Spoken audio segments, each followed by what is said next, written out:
हम कॉन्सेप्ट शुरू कर रहे हैं अपना नए चैप्टर के साथ और चैप्टर का नाम है काइनेमेटिक्स और उसका फर्स्ट लेक्चर आज हम शुरू करने वाले हैं। या मैं ये भी बोल सकता हूँ कि आज हमारी मेन +1 की फिजिक्स जो है वो स्टार्ट होने वाली है, असल में जो फिजिक्स है। सो बहुत मजा आने वाला है, बहुत इंटरेस्टिंग कॉन्सेप्ट होंगे +1 के। चलते जाइए, साथ साथ में जुड़ते जाइए और पढ़ते जाइए। आपको बिल्कुल भी ऐसा नहीं लगेगा कि आपका कहीं भी कोई भी लूप होल रहा हो। सो काइनेमेटिक्स चैप्टर में हम डिस्कस क्या कर रहे हैं। काइनेमेटिक्स चैप्टर जो है वो बड़ी ही बेसिक टर्म्स को उठाकर उसको आगे बढ़ा रहा है। वो बेसिक टर्म्स कौन कौन सी हैं? वो बेसिक टर्म्स हैं जैसे कि वेलोसिटी, जैसे कि एक्सेलरेशन, जैसे कि डिस्टेंस। ये बेसिक सी टर्म्स हैं। मतलब मैं ये बोल सकता हूं कि ये जो टर्म्स मैं यहाँ पे लिख रहा हूं ये सारी की सारी किसके साथ रिलेटेड है? ये सारी की सारी किसी बॉडी के मोशन के साथ रिलेटेड है।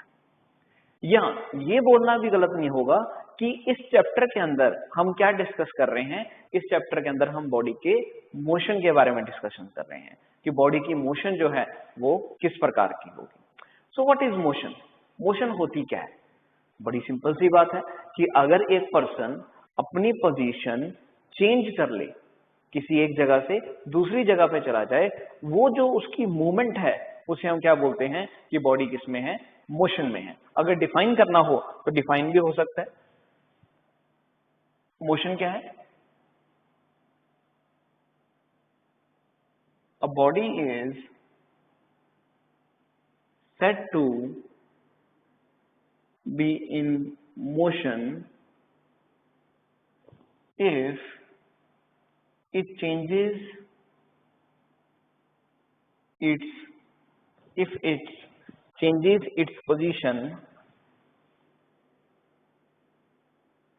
with respect to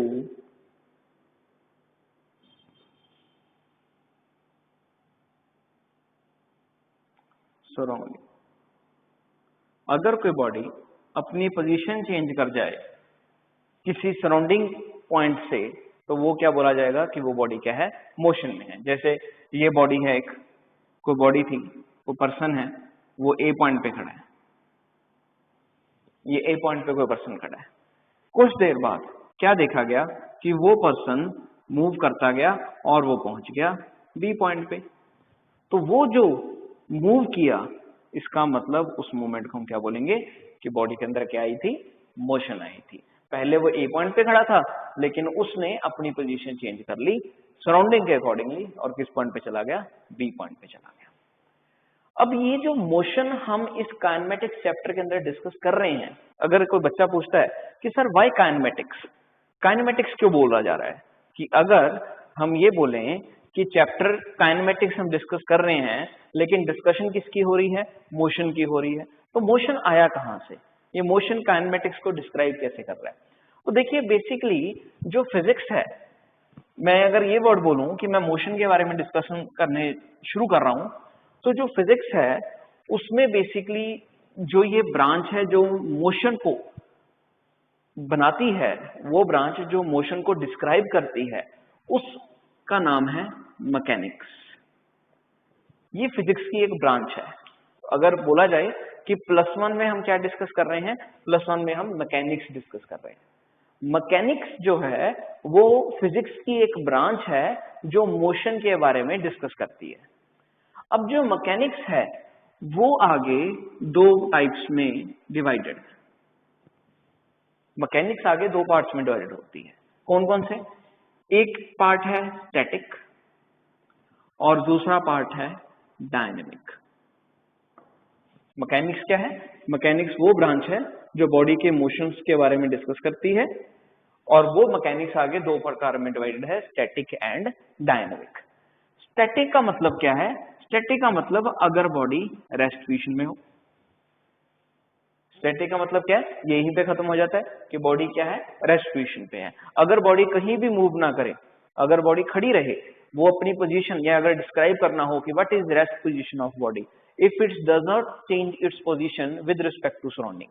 अगर कोई बॉडी सराउंडिंग के अकॉर्डिंगली अपनी पोजीशन चेंज ना करे तो हम क्या बोलते हैं कि वो बॉडी किस में है? वो बॉडी रेस्ट में है।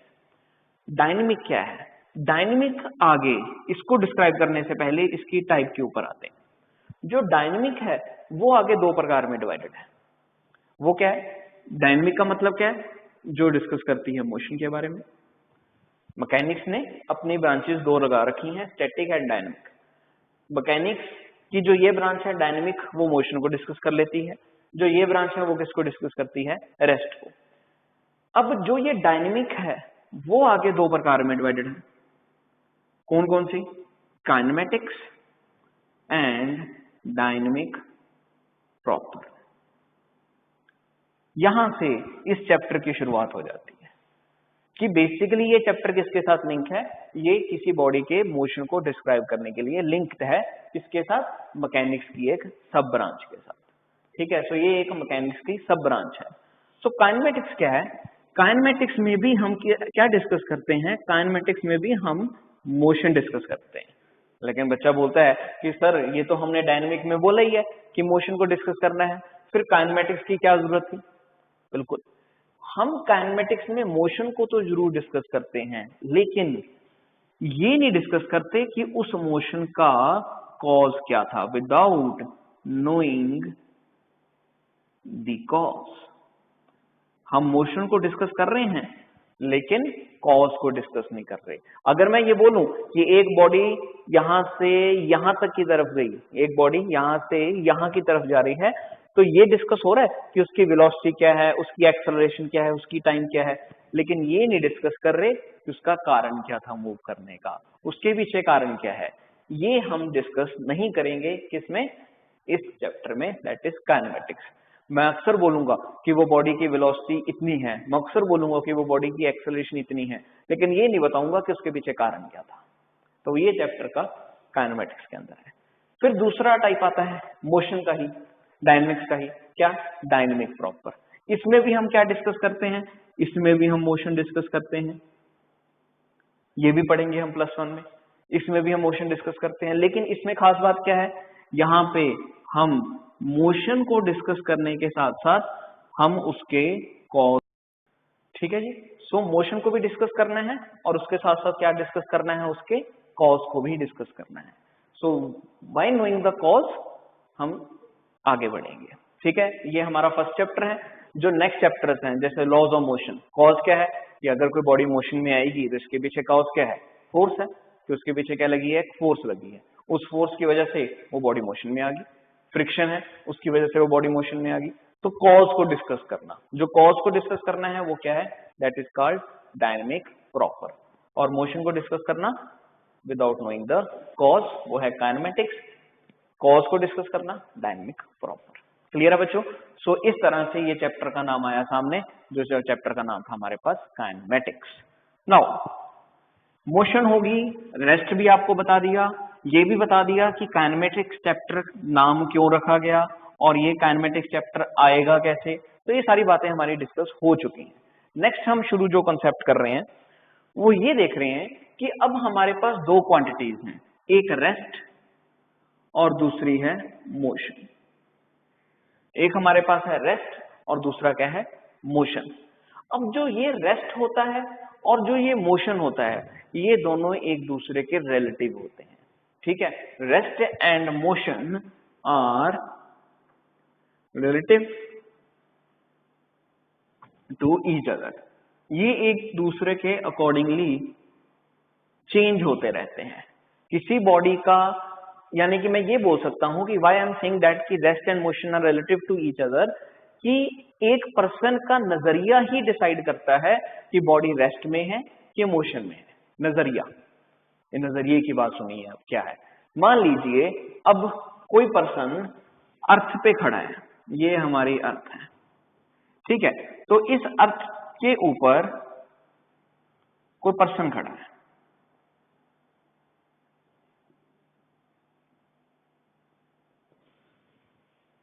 इससे कई किलोमीटर दूर एक एस्ट्रोनॉट है,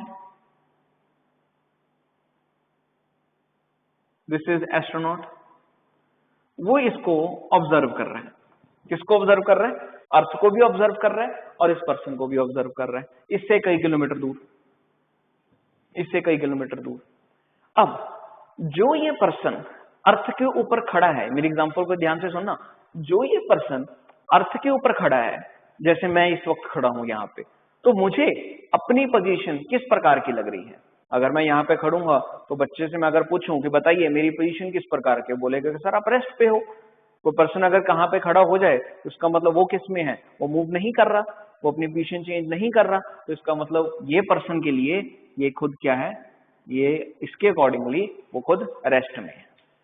वो क्या सोच रहा है कि मैं किस पोजीशन में खड़ा हूं, रेस्ट पोजीशन में खड़ा हूं। लेकिन जो एस्ट्रोनॉट है उसके अकॉर्डिंगली वो क्या ऑब्जर्व कर रहा है? एस्ट्रोनॉट कई किलोमीटर दूर से धरती को रोटेट करता हुआ देख रहा है। वो क्या देख रहा है? धरती जो है वो रोटेट हो रही है। अगर धरती रोटेट हो रही है, धरती इस तरह से भी रोटेट हो रही है अबाउट इट्स ओन एक्सिस, और सन के इर्द गिर्द भी मूव कर रही है, तो उस एस्ट्रोनॉट को क्या लगेगा कि वो पर्सन किस में है?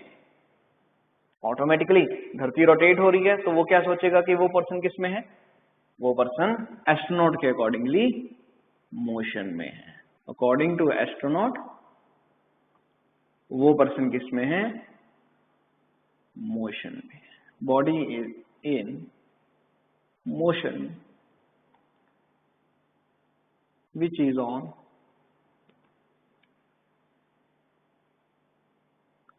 अर्थ। बॉडी, समझ आएगी बात? सो इस तरह से इसको क्या लगेगा कि वो मोशन में है। तो इस तरह से इसको लग रहा है कि रेस्ट में है ये, लेकिन दूसरा बंदा इसको क्या बोलेगा? मोशन में। तो ये रेस्ट एंड मोशन एक दूसरे के क्या होते हैं? रिलेटिव होते हैं। इसी तरह से और भी बहुत सारी एग्जांपल्स हैं, जैसे ट्रेन की, कि एक पर्सन है वो ट्रेन में सफर कर रहा है, वो खुद सफर कर रहा है, और उसी ट्रेन के अंदर वो पर्सन है और एक टिकट चेकर है, टीटी। तो टीटी को वो पर्सन बैठा है ट्रेन के अंदर, तो टीटी को वो पर्सन किस में लगेगा? रेस्ट में। ऑब्वियसली बात है, वो पर्सन भी बैठा है ट्रेन के अंदर, टीटी उसके सामने खड़ा है, टीटी के अकॉर्डिंगली वो पर्सन उस ट्रेन के अंदर क्या है? रेस्ट पोजीशन पे है। लेकिन वही अगर एक पर्सन, एक बच्चा उस ट्रेन को जाते हुए देख रहा है, वो टीटी को भी देख रहा है, वो उस पर्सन को ट्रेन के अंदर बैठे हुए भी देख रहा है, उस बच्चे को, ट्रेन चल रही है, उस बच्चे को वो ट्रेन क्या लगेगी? डेफिनेटली मोशन में। वो पर्सन भी क्या लगेगा? डेफिनेटली मोशन में। तो इस तरह से नजरिए का फर्क है। टीटी के लिए वही पर्सन रेस्ट में हो गया और उस बच्चे के लिए वही पर्सन क्या हो गया? मोशन में होगा। इसके लिए ये वीडियो देखिए जो मैं आपको दिखाने जा रहा हूं, इसमें आपको काफी क्लैरिटी हो जाएगी कि कैसे रेस्ट एंड मोशन एक दूसरे के अकॉर्डिंगली। हाँ जी बच्चे, सो देखिए आपको ये बुक दिख रही है। सो ये बुक टेबल पे पड़ी है, रेस्ट पोजीशन, ठीक है। तो अगर यही बुक को हम बाहर से देखें, और ये देखिए ये अर्थ रोटेट हो रही है, और ये बुक आपको किस में लगेगी? मोशन में लगेगी। जैसे जैसे अर्थ रोटेट हो रही है वैसे वैसे ये भी आपको मोशन में लगती हुई नजर आएगी। तो इस तरह से बॉडी पहले रेस्ट में थी और अचानक जब बाहर से देखा तो मोशन में लग रही है, क्योंकि अर्थ घूम रही है। एक दूसरे के अकॉर्डिंगली ये रिलेटिव है। इसी तरह से ये दोनों पैसेंजर्स एक दूसरे के अकॉर्डिंगली रेस्ट में बैठे हैं, लेकिन बाहर की दुनिया इनको मोशन में लग रही है, ये देख रहे हैं आप। और इसी तरह से जो पर्सन बाहर खड़ा है उसके अकॉर्डिंगली ये दोनों किस में होंगे? ये ट्रेन और ये दोनों मोशन में होंगे। तो इसी तरह से नज़रिए की बात है कि आप किस तरह से देख रहे हैं, ठीक है। तो no body is at rest, everything is in motion, because earth जो है वो लगातार रोटेट कर रही है, लेकिन देखने वाले की तरफ से होता है कि वो किस तरह से और किस पोजीशन। सो हाँ जी, देखा आपने। सो इस तरह से हम ये बोल सकते हैं कि हर चीज ही किसमें है? मोशन में ही है। नजरिए का फर्क है, नजरिया देखने वाला होना चाहिए कि किसमें है। नजरिए के अकॉर्डिंगली वही पर्सन उसको रेस्ट में भी बोल सकता है और वही पर्सन उसको मोशन में भी देख सकता है। पर एक्चुअल में अगर आप ये सोचो कि क्या अर्थ में कोई चीज मोशन में या रेस्ट में है, तो अर्थ के अकॉर्डिंग देखो तो अर्थ हर वक्त मूव कर रही है। तो क्या हो सकता है? अर्थ पे हर चीज किसमें है? हर वक्त मोशन में है। लेकिन किसके अकॉर्डिंगली? उस एस्ट्रोनॉट के अकॉर्डिंगली जो बाहर से देख रहा है, जो अर्थ से आउटर बाउंड्री पे या अर्थ के एटमॉस्फेयर से बाहर से उस अर्थ को ऑब्जर्व कर रहा है। क्लियर है जी? सो ये थी बात हमारे पास मोशन एंड रेस्ट की, और कैसे ये दोनों एक दूसरे के साथ लिंक्ड अप होते हैं। नेक्स्ट जो हम डिस्कस करने वाले हैं that is the types of motion, कि मोशन की टाइप्स किस प्रकार की होती हैं। हमारे पास कितने तरह की मोशन है? कितने तरह की हमारे पास मोशन है?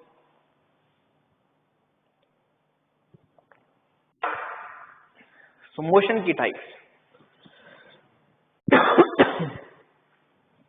हाँ जी, टाइप्स ऑफ मोशन।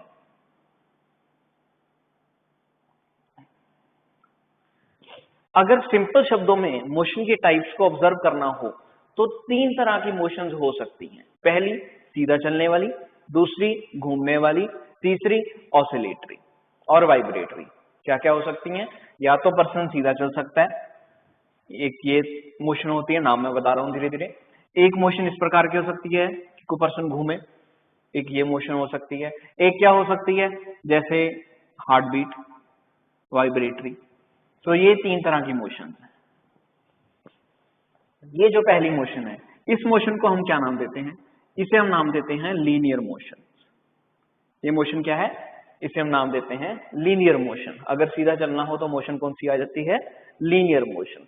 अगर कोई बॉडी मूव कर रही है तो ये दो प्रकार की हो सकती है, रोटेटरी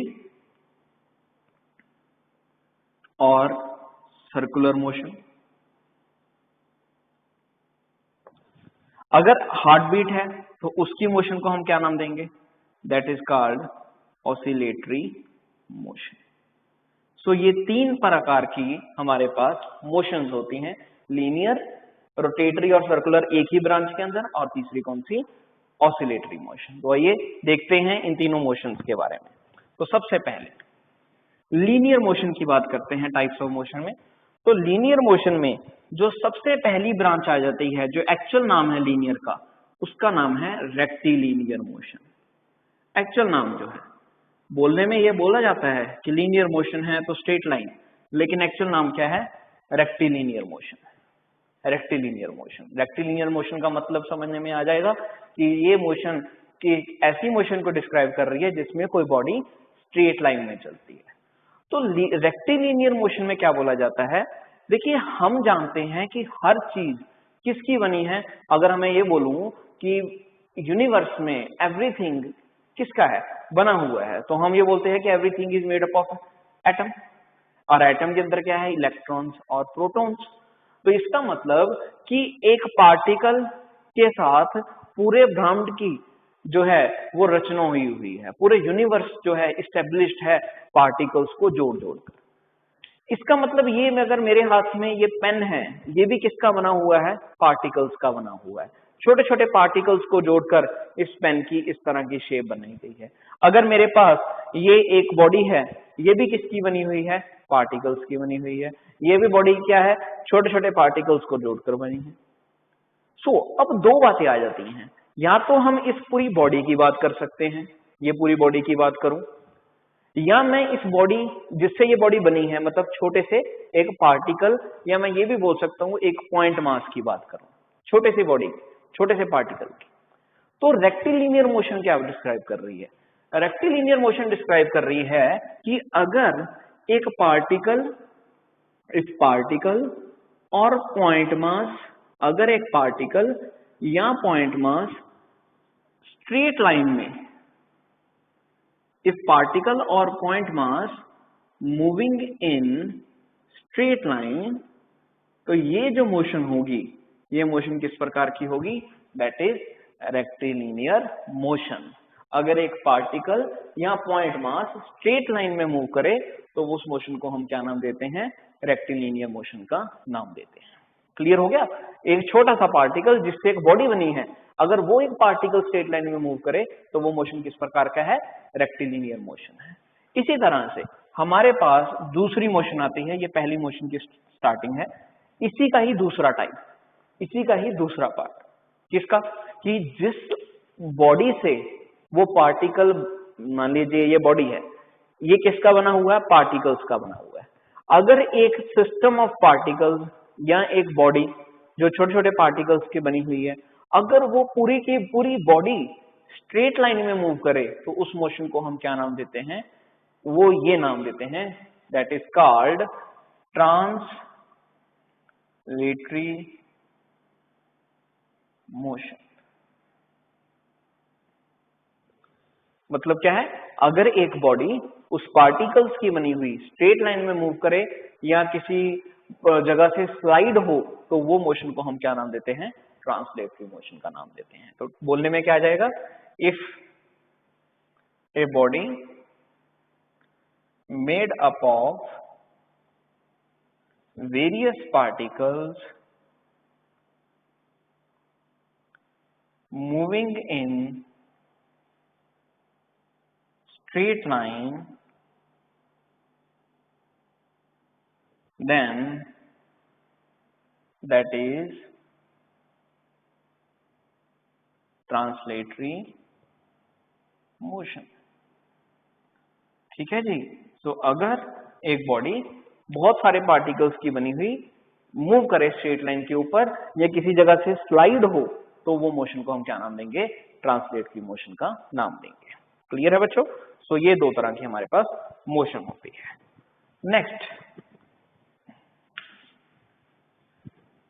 ये थी दोनों मोशंस जो किसी बॉडी के स्ट्रेट जाने को डिस्क्राइब कर रही हैं कि अगर एक बॉडी स्ट्रेट जाए, किसी से स्लाइड डाउन हो, जो स्ट्रेटजीज स्ट्रेट मोशन में इन्वॉल्व होती हैं उनके अंदर ये प्रकार की मोशंस देखी जाती हैं।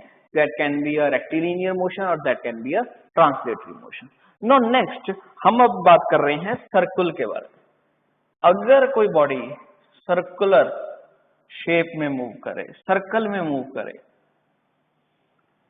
बताया था ना कि एक तो सीधा जाना होता है, एक क्या होता है कि किसी बॉडी का सर्कल में मूव करा।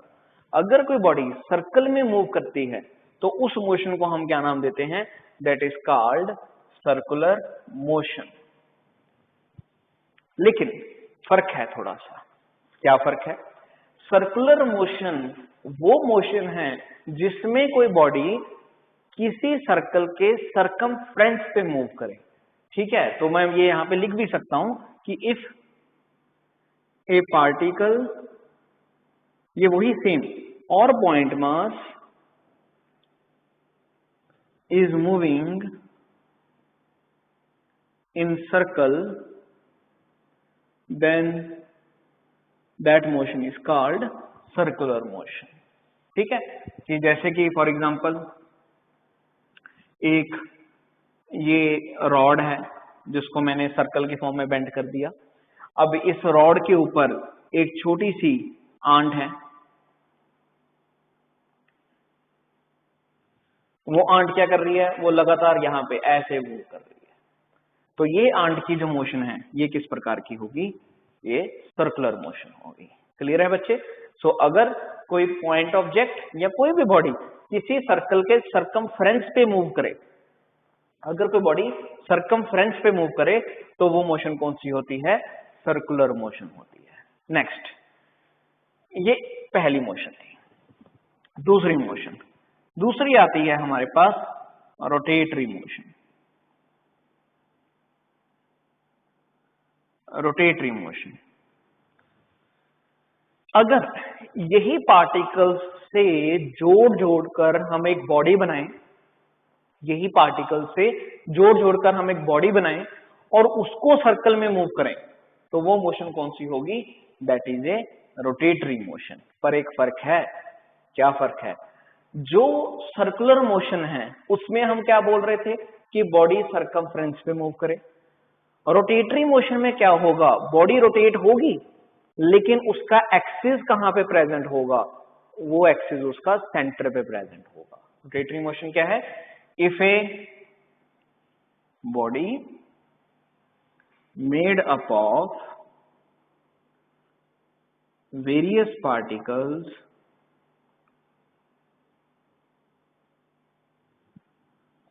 Moving in a circle whose axis is present at center of circle, then that motion is called circular motion। अब ये जो आंट थी, जैसे फॉर एग्जाम्पल अ फैन, ये हमारे पास एक फैन है। अब ये फैन मान लीजिए रोटेट होगा तो उसका एक्सिस कहां पे होगा, उसका एक्सिस तो सेंटर पे ही होगा। सेंटर ये एक्सिस है, उसके इर्द गिर्द फैन मूव कर रहा है, तो ये मोशन कौन सी मानी जाएगी, फिर रोटेटरी मोशन मानी जाएगी। सर्कुलर मोशन कौन सी है, जैसे ये आंट है, अब आंट का तो कोई एक्सिस नहीं है ना, आंट तो अपने अकॉर्डिंगली मूव कर रही है, तो अगर सरकमफ्रेंस के ऊपर आंट मूव कर रही है तो वो मोशन कौन सी हो जाएगी, सर्कुलर। मतलब जिसका एक्सिस सेंटर पे ना हो वो मोशन कौन सी होगी, सर्कुलर मोशन। जिसका एक्सिस सेंटर पे हो वो मोशन होगी रोटेटरी मोशन। तो इसकी भी बहुत सारी एग्जांपल्स हैं, इसको चेक करने के लिए ये वीडियो देखिए जहां पे लीनियर, ट्रांसलेटरी, सर्कुलर के बारे में डिस्कस हो। सो बच्चों आप यहाँ पे देख सकते हो कि रेक्टिलिनियर मोशन और सर्कुलर मोशन में क्या फ़र्क है। रेक्टिलिनियर मोशन में आप देख रहे हो कि एक गाड़ी है जो स्ट्रेट लाइन में मूव कर रही है, तो जो बॉडी की मोशन स्ट्रेट लाइन में हो तो वो रेक्टिलिनियर, और यहाँ पे आप देख रहे हो कि गाड़ी सर्कल में रोटेट हो रही है, सर्कमफ्रेंस ऑफ सर्कल पे, तो मोशन क्या हुई, सर्कुलर मोशन। इसी तरह से ये सैटेलाइट का अर्थ के इर्द गिर्द घूमना, ये भी मोशन क्या है, ये सर्कमफ्रेंस कंप्लीट कर रही है, that is also a circular motion. ठीक है, तो सर्कुलर मोशन की और कौन कौन सी एग्जांपल्स हो सकती हैं, आपको कैसे पता लगेगा। जैसे कि ये एक पत्थर के साथ हमने थ्रेड बांध दिया, उसको रोटेट किया, तो ये भी मोशन किस प्रकार की होगी, that is also a circular motion. ठीक है, यानी कि उस बॉडी का जो मूवमेंट है वो सर्कमफ्रेंस पे है, जो एक्चुअल में स्टोन है वो सर्कमफ्रेंस पे मूव कर रहा है। ये फैन है, इस फैन की मोशन क्या सर्कुलर मोशन है कि रोटेटरी, ये दोनों ही हो सकते हैं। कैसे, अगर तो हम एक पॉइंट मार्क कर दें, जैसे कि आप देख रहे हैं वाइट कलर का, तो इस पॉइंट के अकॉर्डिंगली देखेंगे तो मोशन किस प्रकार की होगी, सर्कुलर मोशन होगी। लेकिन अगर हम पूरे के पूरे फैन को देखें तो फैन का अब जो रोटेशन है वो सेंटर से है। मतलब क्या हुआ कि ये सर्कुलर मोशन है कि रोटेटरी मोशन, हमें कैसे पता लगेगा। अब आप देख सकते हो कि फैन का जो एक्सिस है, जो फैन का एक्सिस है, एक्सल जिसे हम बोलते हैं, वो क्या है, सेंटर पे। ठीक है, आप ये यहाँ पे हम अगर मार्क कर दें तो यहाँ पे आप देख सकते हो कि जब ये रोटेट हो रहा है फैन, तो इसके सेंटर पे ये वाला, इसे हम क्या नाम देते हैं, दैट इज कॉल्ड एक्सल। तो ये फैन इस एक्सल के अकॉर्डिंगली रोटेट हो रहा है, ये हम इसकी एक्सिस भी बोल सकते हैं कि इस फैन के रोटेट होते वक्त इस बॉडी का जो एक्सिस है वो सेंटर पे है, और ये रोटेट भी किसके अकॉर्डिंगली हो रहा है, सेंटर ऑफ एक्सिस के अराउंड रोटेट हो रहा है। मतलब इसकी जो रोटेशन है वो फिक्स लाइन रोटेशन है, तो ये मोशन क्या होगी, रोटेशनल मोशन होगी। बल्कि सर्कुलर मोशन में फिक्स लाइन रोटेशन नहीं होती। ये बॉडी है, इसकी आप मोशन देख सकते हो कि ये सेंटर से बॉडी रोटेट हो रही है। ठीक है, तो इसकी भी जो मोशन होगी that is also a fixed line rotation, यानी कि एक्सल के अकॉर्डिंगली ये रोटेट हो रहा है, तो इसकी मोशन भी जो होगी that is also rotational motion. यानी कि अगर तो बॉडी की रोटेट होते वक्त सेंटर से एक्सिस क्रॉस हो तो वो रोटेशनल है, अगर सरकमफ्रेंस पे बॉडी मूव करे तो वो सर्कुलर। कोई परेशानी वाली बात नहीं है। ऑसिलेटरी मोशन भी बोला जाता है इसको, या इसको वाइब्रेटरी मोशन भी बोला जा सकता है, वाइब्रेशंस। ठीक है, सो ऑसिलेटरी और वाइब्रेटरी मोशन। अब ऑसिलेटरी मोशन या वाइब्रेटरी मोशन ये क्या है, किसी बॉडी का ऑसिलेट होना। ऑसिलेट मतलब जैसे कि मेरे पास ये पेन है, इसको मैं टू एंड फ्रो मोशन, इस तरह से ये जा रहा है पेंडुलम, पेंडुलम की तरह, तो पेंडुलम की मोशन किस प्रकार की है, ऑसिलेटरी। वाइब्रेटरी, कोई भी वाइब्रेशंस पैदा होनी, हार्ट बीट, उसकी वाइब्रेशंस, उसकी ईसीजी, वो सारी की सारी क्या है, दैट इज दी ऑसिलेटरी या वाइब्रेटरी मोशंस। ठीक है, so vibrations in a body, simple इसमें क्या बोल सकते हैं, if a body is moving to and fro, अगर कोई बॉडी टू एंड फ्रो इस तरह से, टू एंड फ्रो इस तरह से अगर कोई बॉडी मूव कर रही है तो उसकी मोशन किस प्रकार की है, that is the oscillatory motion. ठीक है बच्चों, सो ये तीन तरह के हमारे पास मोशन है, सीधा चलना, सर्कल में घूमना और वाइब्रेट होना। तो ये तीन मोशंस हम आने वाले चैप्टर्स में या इस चैप्टर में जो हम डिस्कस कर रहे हैं मेनली, वो ज्यादा से ज्यादा दो मोशंस डिस्कस करेंगे, लीनियर एंड सर्कुलर। जो आने वाले चैप्टर्स हैं उनमें हम वाइब्रेशंस को भी इन्वॉल्व करवाएंगे। चलिए जी आगे बढ़ते हैं। आगे हमारे पास आ जाती हैं नेक्स्ट कॉन्सेप्ट कि मोशन कितनी डिमेंशंस में जा सकती है। सो मोशन की क्या क्या डिमेंशंस हो सकती हैं, मतलब कि अगर कोई पर्सन ने चलना है तो वो कितनी डायमेंशंस में मूव कर सकता है। डायमेंशन मतलब कि जैसे हम बोलते हैं one dimensional, two dimensional, three dimensional. अगर इसको एक्स वाई जेड के कोऑर्डिनेट के अकॉर्डिंग देखें कि कौन सी बॉडी है जो मूव करने के लिए X coordinate and Y coordinate भी इस्तेमाल कर रही है, आइए समझने की कोशिश करते हैं। So motion in one dimensional, two dimensional and three dimensional. So ये मोशंस क्या होती हैं? Motion in 1D, 2D and 3D। अब वन डिमेंशनल का मोशन क्या है? सबसे पहले one dimensional motion, one dimensional motion, one dimensional. So one dimensional motion कौन सी है? वन डिमेंशनल मोशन वो मोशन है जिसमें कोई बॉडी स्ट्रेट लाइन में मूव करे। मतलब क्या है? What is one dimensional motion? It is a motion of a body moving in straight line, that is only along x coordinate।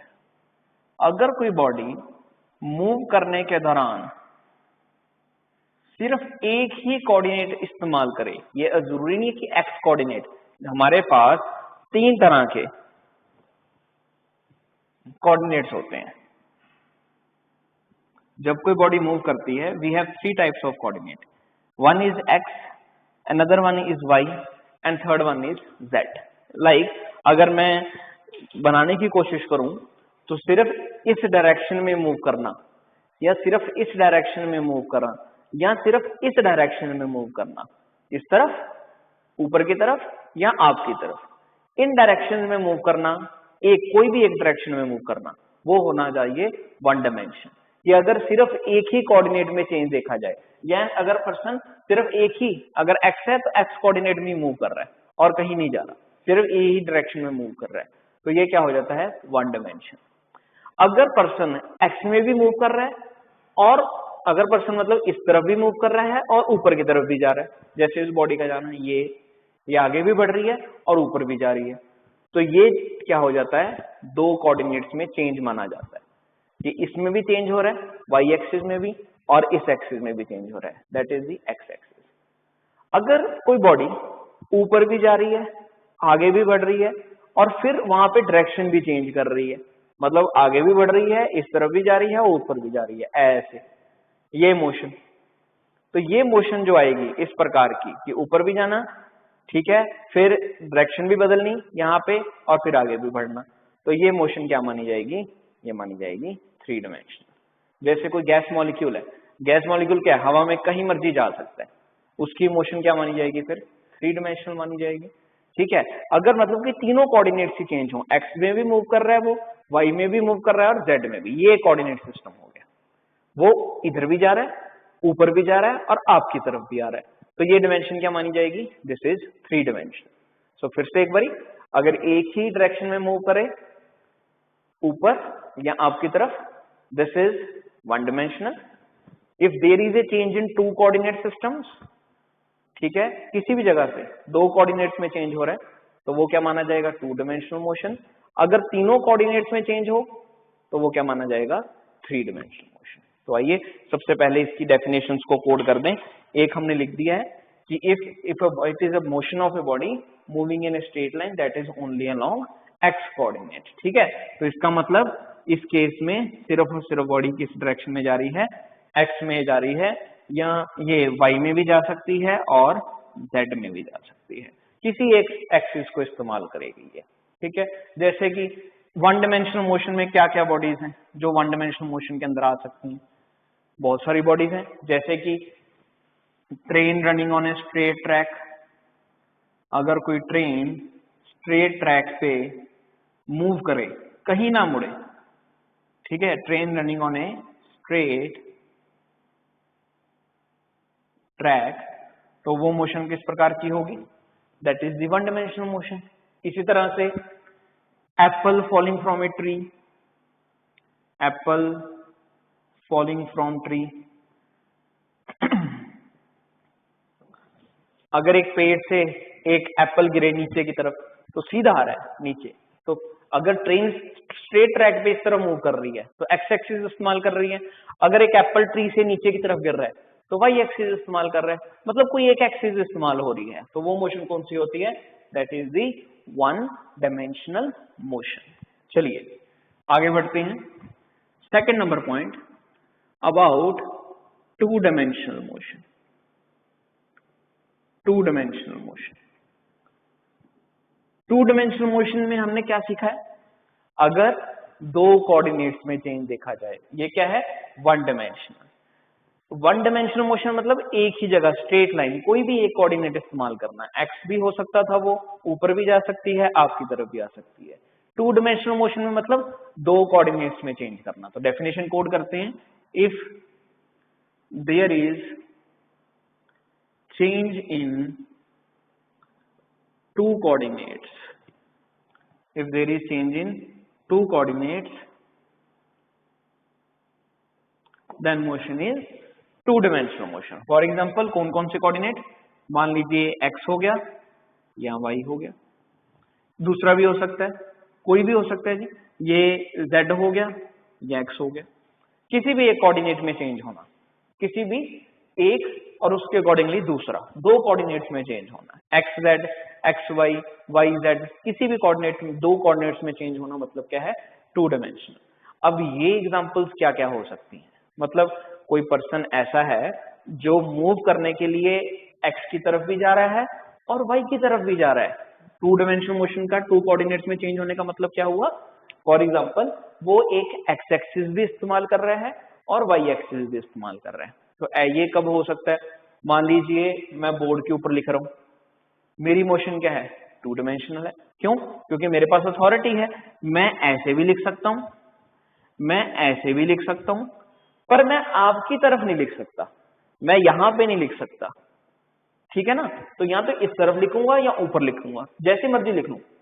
तो मेरा इस तरफ लिखना और इस तरफ लिखना, कितनी एक्सिस इस्तेमाल कर रहा है?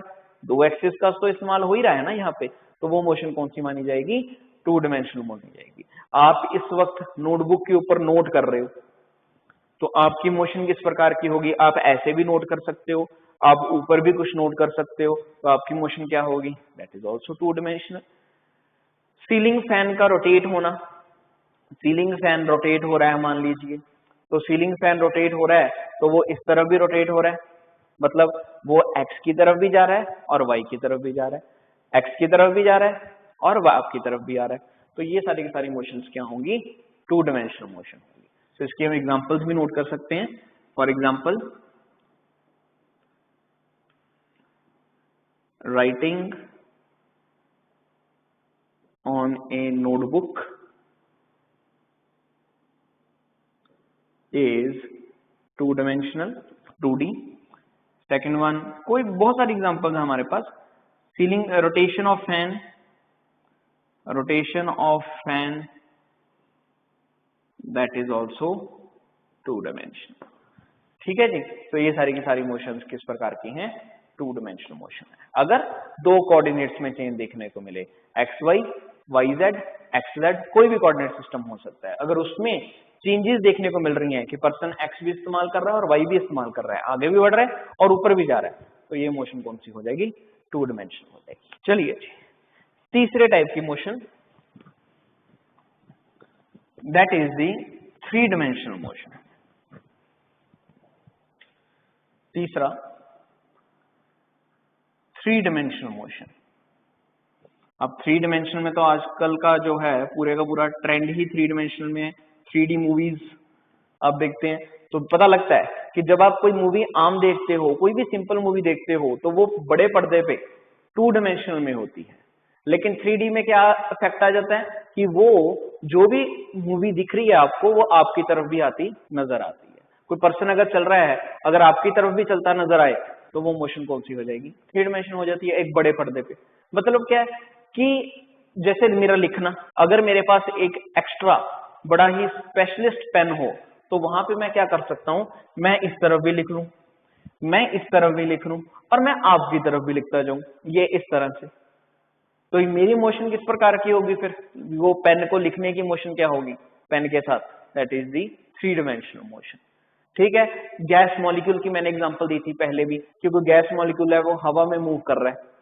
काइट है वो आसमान में उड़ रहा है, ठीक है। तो काइट की मोशन किस प्रकार की होती है? 3 डायमेंशनल होती है। पतंग जहां मर्जी जा सकता है, जिस मतलब कि आप ये मान के चलिए कि जिस बॉडी को अथॉरिटी हो जहां मर्जी मूव करने की, आगे पीछे उड़ना, तो ये मोशन किस प्रकार की हो जाएगी? 3 डायमेंशनल हो जाएगी। तो हम क्या बोलेंगे? If there is a change in all 3 coordinates if there is change in all 3 coordinates then motion is 3-dimensional motion. For example, gas molecules motion is 3D. Second, we have lot of examples. Ant moving on globe. So एक ant, एक छोटी सी चींटी अगर globe के ऊपर move करे, वो भी क्या है? वो भी 3 डायमेंशनल माना जाएगा। Kite flying in sky, that is also 3 dimensional motion. Smoke, ठीक है, स्मोक की मोशन किस प्रकार की होगी? स्मोक की मोशन भी 3 डायमेंशनल है, यानी कि जो बॉडी जहां मर्जी मूव कर सके वो मोशन क्या होगी? 3 डायमेंशनल मोशन होगी। तो इस प्रकार से हमारे पास 3 तरह की मोशंस हैं। 1 डायमेंशनल मोशन अगर एक ही कोऑर्डिनेट में चेंज हो, 2 डायमेंशनल मोशन अगर 2 कोऑर्डिनेट्स में चेंज हो, 3 डायमेंशनल मोशन अगर तीनों ही कोऑर्डिनेट्स में चेंज हो जाए, ठीक है। तीनों कोऑर्डिनेट्स मतलब एक्स भी, वाई भी, बंदा आगे भी बढ़ रहा है, ऊपर भी जा रहा है और कहीं और भी मूव कर सकता है, तो वो क्या हो जाएगा? 3 डायमेंशनल मोशन का कंसेप्ट हो जाएगा। क्लियर है बच्चों? सो इस तरह से हमारे पास ये 3 तरह की मोशंस होती हैं, 1, 2 and 3 dimensional motion. So this is all about this today's lecture, जहां पे हमने मोशंस की टाइप और उसकी डायमेंशंस को डिस्कस किया है और कई एग्जांपल्स चेक की हैं। अब नेक्स्ट लेक्चर में मिलेंगे। नेक्स्ट लेक्चर में हम डिस्कस करेंगे जो मैकेनिक्स के अंदर जरूरी है, जो मेन कंसेप्ट है मोशन के अंदर क्या क्या बातें होती हैं, डिस्टेंस, वेलोसिटी, टाइम, एक्सेलरेशन। तो नेक्स्ट लेक्चर जो है वो उसको डेडिकेटेड होंगे कि डिस्टेंस और डिस्प्लेसमेंट क्या होता है, यूनिफॉर्म और नॉन यूनिफॉर्म मोशन क्या होती है, स्पीड और वेलोसिटी में क्या फर्क है।